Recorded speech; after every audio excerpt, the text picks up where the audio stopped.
बिस्मिल्लाहिर्रहमानिर्रहीम। अस्सलाम वालेकुम फ्रेंड, आज मैं वकास भाई के साथ आप लोगों के लिए स्पेशल एक वीडियो शूट कर रहा हूँ। इंशाल्लाह आप लोग हमारे साथ जो है एग्री करोगे और हमारा जो सपोर्ट दोगे। इंशाल्लाह ये उम्मीद करता हूँ कि जी वकास भाई। जी तो रज़ाक भाई, हम भगोड़ी के जो है झूठ बताएंगे दुनिया को कि जिस तरीके से ये शुरू से लेकर अब तक दुनिया को बेवकूफ़ बना रही है।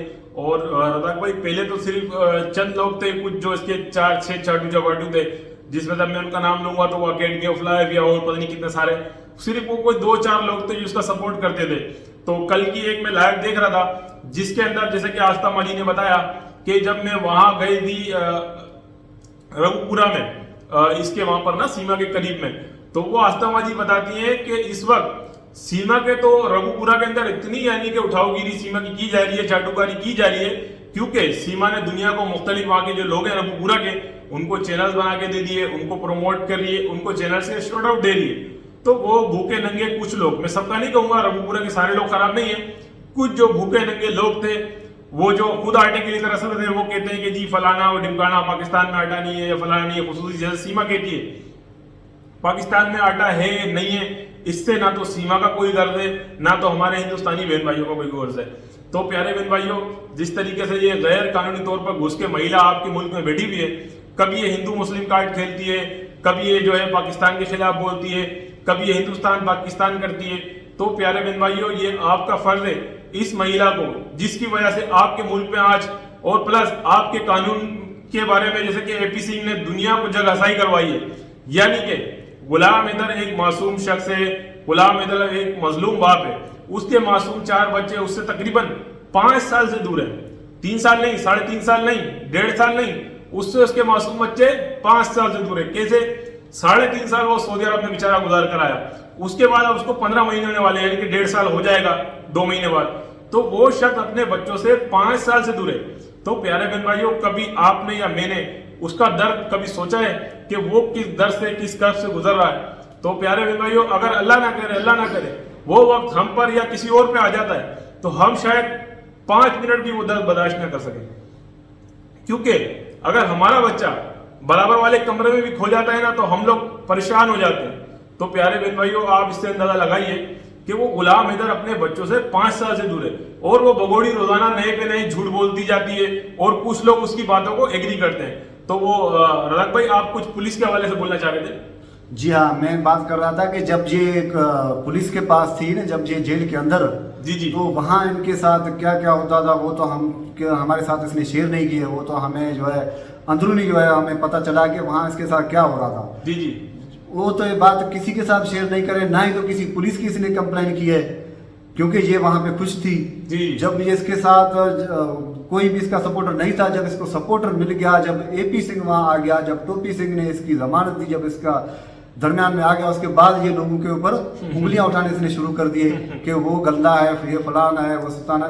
और तो दूर की बात है वकास भाई, हम तो पाकिस्तानी है, हम मानते वो हमारे खिलाफ है, सही है, पाकिस्तान के खिलाफ बातें करती है, गंद उगलती है, वो जहर उगलती रहती है 24 घंटे, सही है। लेकिन वहाँ भारत के लोग जिन्होंने वहाँ जो पैदा हुए हैं, जिनकी वहाँ नागरिकता है, वो वहाँ सदियों से रह रहे हैं, और ऐसे लोग जो कि इज्जतदार काबिल एहतराम हैं, और उनके खिलाफ ये जहर उगलती है और उनको ये बुरा भला बोलती जा रही है।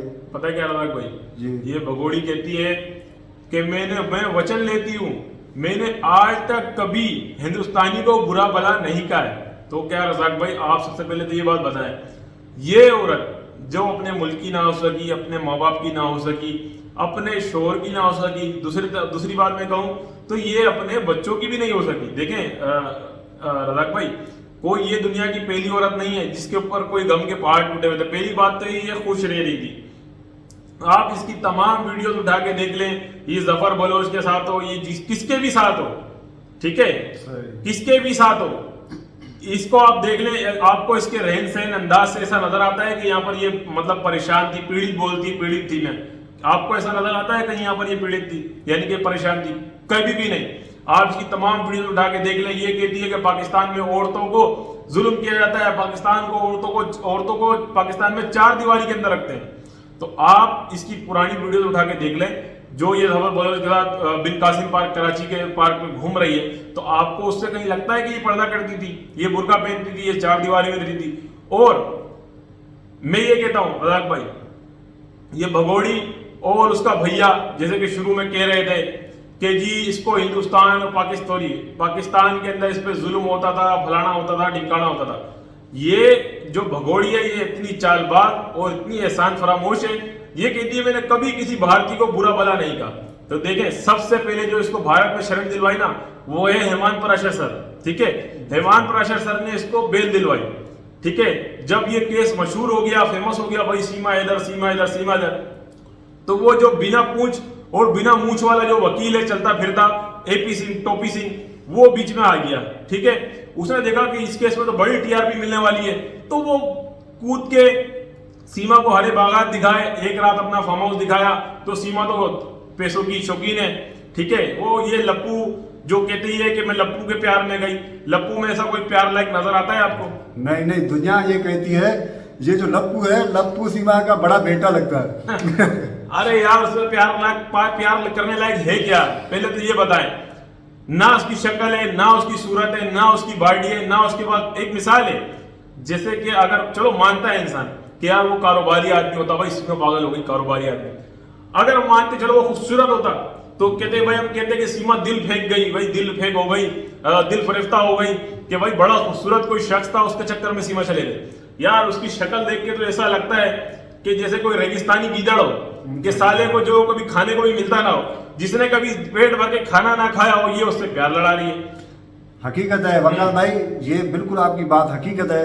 और आपको पता है लप्पू क्या करता था पहले?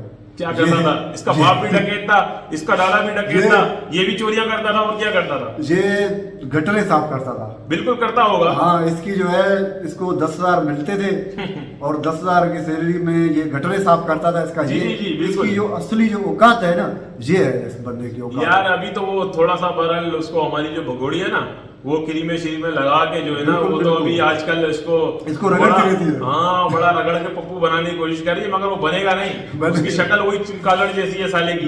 गोरा रंग करने से क्या हो जाएगा? अरे सीधा सीधा कहते हैं हम तो, इसको तू भट्टी के अंदर डाल दे, एक साथ ही जो है ना निकल के लाल होके निकलेगा ये काला कौवा, बिल्कुल मरा हुआ चूहा साला।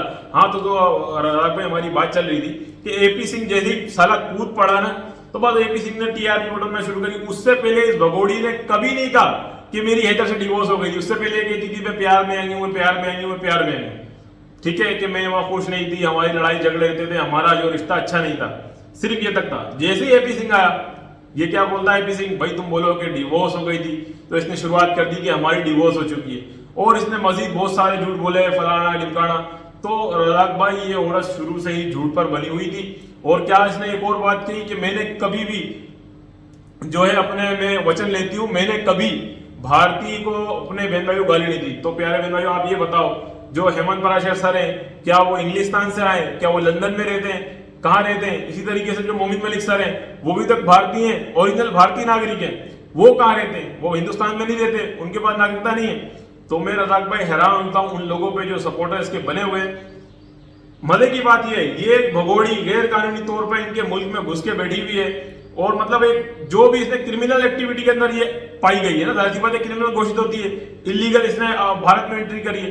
वो लोग इसका सपोर्ट क्यों करते हैं, हम इस बात पे हैरान है। और इसका सपोर्ट करते करते वो अपनी मुल्क की माँ, बहन, बेटियों को गालियां देते हैं। मैं इस बात पे हैरान होता हूँ। देखें रज़ाक भाई, किसी भी मुल्क के अंदर उसका जो भी मजहब होता है ना, मिसाल है पाकिस्तान हो, हिंदुस्तान हो, किसी का क्रिश्चियन मजहब है, किसी का हिंदू है, तो वो अपने मजहब के जो पेशवा होते हैं ना, उनकी बड़ी इज्जत करते हैं। मगर मैं हैरान हूं इस बात पे, जो आस्था माँ जी है वो इनके मजहब की पेशवा है तो ये उनको भी गालियां देते हैं, उनको बुरा भला बोलते हैं इस भगोड़ी की खातिर। हकीकत है भाई, ये वकास भाई आप बिल्कुल 100% सही कह रहे हैं। बिल्कुल इसको न शर्म न हया, और एक 2 टके की औरत है। और जैसे इसके मुंह में जहर आता है, ये उगलती रहती है, उगलती रहती है, हर किसी के सामने ये ऐसी गंद फेंकती रहती है, क्योंकि वहाँ के माशरे के लोगों को ये खराब कर रही है। और वहाँ के जो बच्चे बड़े सब लोगों को ये वहाँ पे बहुत ज़्यादा गंद फैला रही है। अगर वहाँ के जो लोग जो अच्छे हैं और इंसानी हुकूक का साथ देते हैं और सारे मिलके अगर वहाँ से इसको भगा दें तो उनके लिए ये अच्छा होगा। तो फ्रेंड, आप लोगों का क्या राय है इस वीडियो के हवाले से? अपने राय का इज़हार लाजमी कीजिएगा। मिलेंगे अगले वीडियो में, तब तक इजाज़त दीजिए। अल्लाह हाफ़िज़।